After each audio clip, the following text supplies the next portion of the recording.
Olá, dando continuidade ao nosso estudo sobre testes, tópicos de estatística não paramétrica, nós vamos falar agora do teste binomial, que nós já postamos um vídeo falando um pouquinho dos conceitos iniciais desse teste. Vamos mostrar agora como realizar esse teste usando o programa R. Para isso, vamos considerar o seguinte exemplo.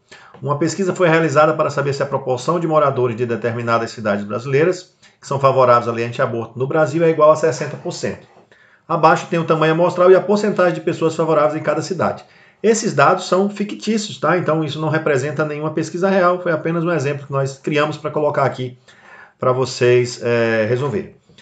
Então, eu quero que você executar com vocês no programa R um teste bilateral, depois um teste unilateral à direita e um teste unilateral à esquerda para cada uma dessas cidades com relação ao teste de hipótese, né? Considerando a hipótese nula de que 60% das pessoas são favoráveis à lei anti-aborto. Tá? E aqui eu não estou emitindo nenhuma opinião a respeito dessa lei, é só um exemplo que eu criei, porque poderia ser utilizado qualquer exemplo de uma pesquisa em que a variável resposta é dicotômica. Tá? Então, nesse caso aqui, a variável é sim ou não, sou favorável ou não sou favorável. Bom, então o nosso primeiro teste vai ser o seguinte: na cidade A, ela tem uma quantidade de amostra diferente para cada cidade, a gente foi aumentando a amostra, né? E foi aumentando aqui e foi observando a proporção de pessoas que eram favoráveis à lei em cada cidade. Se você observar, em todos esses valores você vai ter a proporção de 70%. Isso aqui eu coloquei propositalmente para você ver o que acontece com o teste, né? E com alguns elementos quando nós temos uma amostra maior, mesmo mantendo a mesma proporção, tá? Então, a cidade ela tem 20 elementos na amostra, nós amostramos apenas 20 pessoas e 14 delas responderam sim, eu sou favorável a essa lei. Bom, então eu tenho o N igual a 20 e o S igual a 14, que é o número de pessoas que são favoráveis a essa lei. Essa nomenclatura é a mesma do vídeo anterior. Quem tiver curiosidade em ver os detalhes, assista ao primeiro vídeo do teste binomial parte 1, que você entenderá essas notações. E nós vamos testar a seguinte hipótese. A proporção de pessoas favoráveis à lei é 60%, contra a proporção de pessoas que são favoráveis à lei é diferente de 60%. Significa que pode dar menor ou maior do que 60%. Então, para isso, nós vamos usar agora o programa R. No programa R, pessoal, nós vamos usar aqui a função binom.test. Ela é do pacote stat, ok? Ela é do pacote stats. E ela vai realizar para nós o teste binomial. Então, nós temos um N igual a 20 e o número de sucesso igual a 14. Como é que você usa essa função? Você coloca aqui o N igual a 20, onde tem o N. O X aqui, na verdade, é o número de sucesso, então foi 14 sucessos. O P é a probabilidade que você utilizou na hipótese nula. Então, supondo a hipótese nula sendo verdadeira, a hipótese nula é de que a proporção era igual a 60%. Portanto, você coloca aqui 0,6. O nível de confiança de 0,95%, essa função ela vai soltar também um intervalo de confiança para a proporção. E aqui é que é o cuidado, né? Você vai colocar se o teste é bilateral, unilateral à direita ou unilateral à esquerda, a partir de que nomenclaturas.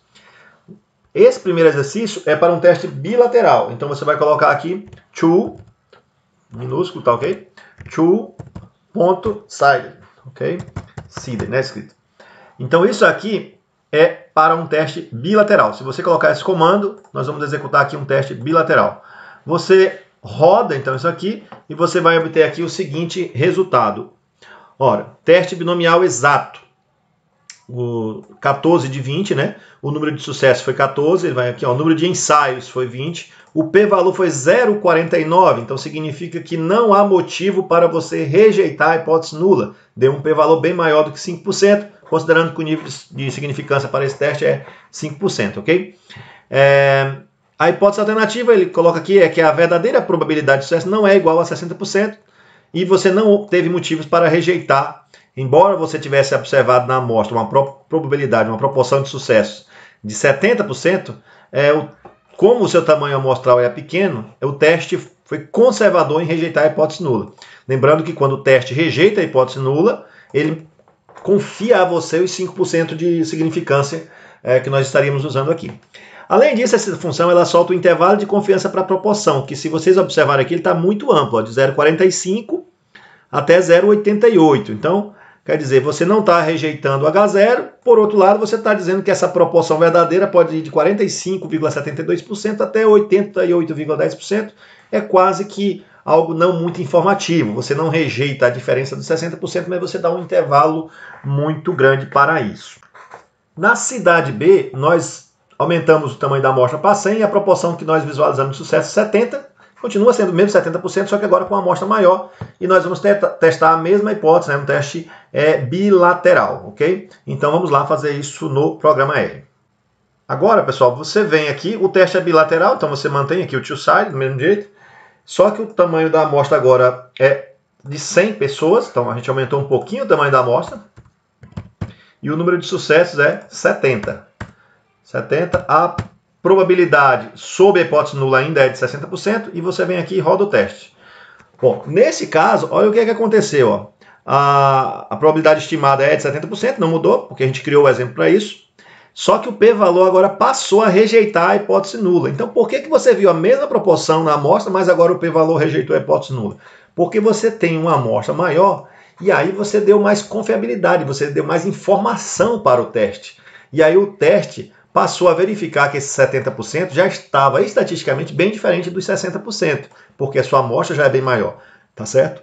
Esse valor está menor do que 5%, então a rejeição da hipótese nula foi alcançada. Observe que neste caso o intervalo de confiança já ficou um pouco menor do que o anterior, mas ainda está variando de 60% até 78%, ok? 60,01% até 78,75%. Então, o tamanho da amostra, né, favorece você encontrar diferenças onde você não encontrava anteriormente.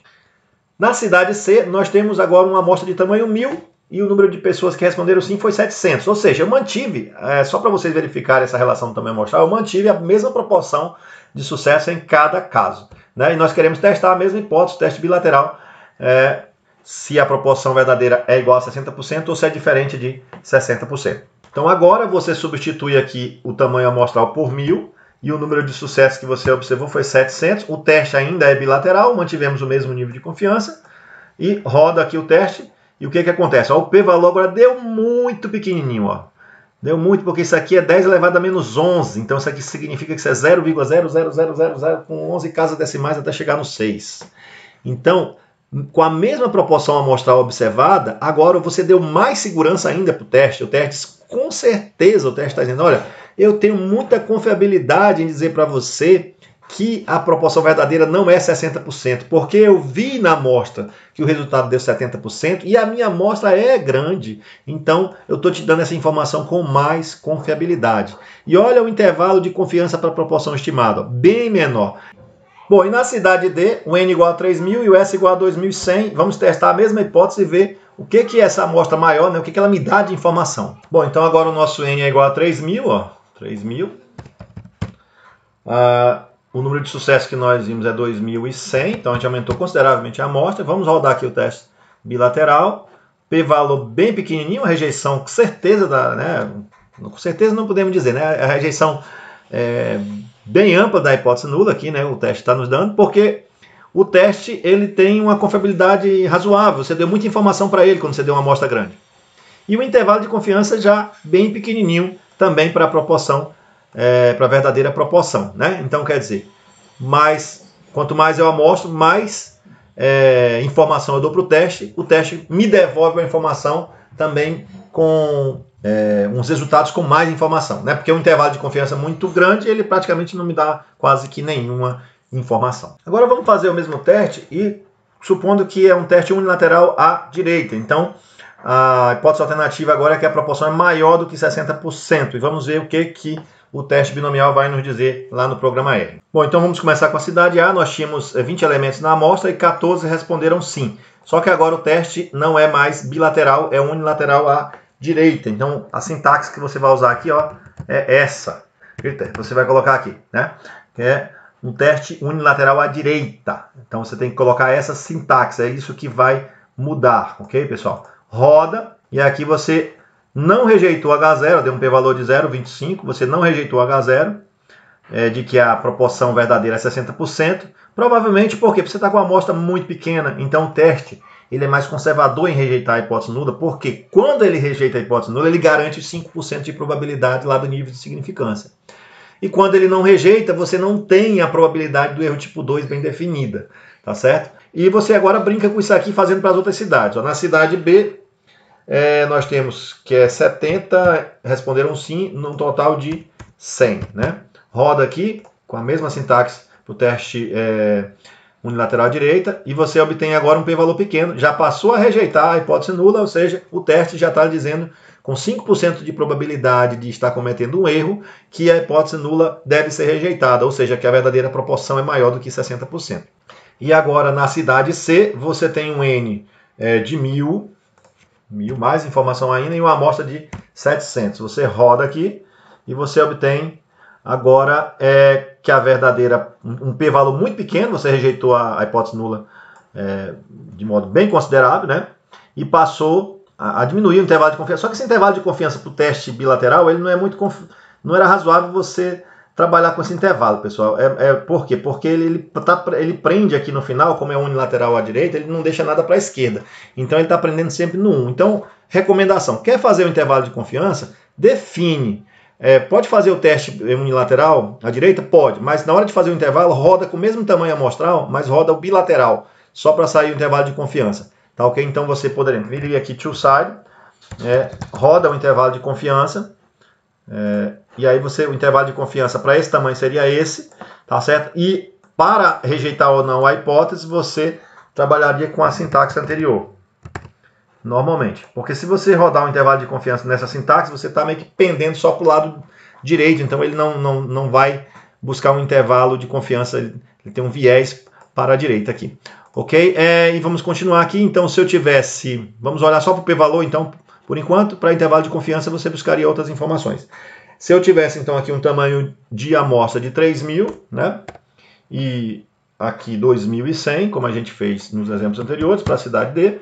Você roda aqui e aí você vê o p-valor muito pequenininho. Se você quer ver um intervalo de confiança, faz aqui bilateral, que vai ser mais razoável, tá? Não usa isso aqui para fazer o intervalo de confiança, porque senão você vai dar uma pendência sempre de viciar para o lado direito das estimativas. Bom, está aqui o intervalo de confiança. Então, recomendo, né? Quer fazer o intervalo de confiança? Roda só no teste two-side. Quer fazer o teste bilateral? Aí mude, fica aqui e olha para o p-valor, se você rejeitou ou não a hipótese nula. Bom, a outra parte eu acho que ficou intuitiva, não vou mais alongar no vídeo, né? Fazer um teste, se você fosse fazer esse teste aqui, agora para a esquerda, você iria mudar a seguinte sintaxe. Vou colocar aqui a sintaxe, less, e aí o teste passaria a ser unilateral à esquerda. E aí o p-valor deu muito alto, porque, óbvio, você está dizendo, olha, ou é 60% ou é abaixo de 60%. Só que você viu na amostra uma coisa superior a 60%. Então, você viu na amostra 70%, não tem como o teste dizer que é abaixo de 60%, ok? Então, isso aconteceu porque é razoável que não se fizesse essa hipótese, tá certo? Era razoável que você não verificasse isso. Agora, é claro, se você verificasse aqui, por exemplo, 1000, o número de ensaios 1000, de sucessos 1000, que está bem abaixo, já está abaixo da metade, aí seria razoável você fazer essa hipótese e testar, né? Já passaria a negar que os 60% encontra uma alternativa de que você tem uma proporção aqui de 33,33% na amostra, tá certo? Então, a sintaxe para o teste unilateral à esquerda é essa, unilateral à direita é a greater, né? Colocamos anteriormente, e para bilateral, two-side. Quando quiser fazer intervalo de confiança, né, usa sempre aqui o two-side, ok? Porque aí ele vai fazer o intervalo de confiança com mais razoabilidade. Bom, então é isso aí. Eu espero que vocês tenham entendido, né, a manusear essa questão, e até as nossas próximas videoaulas.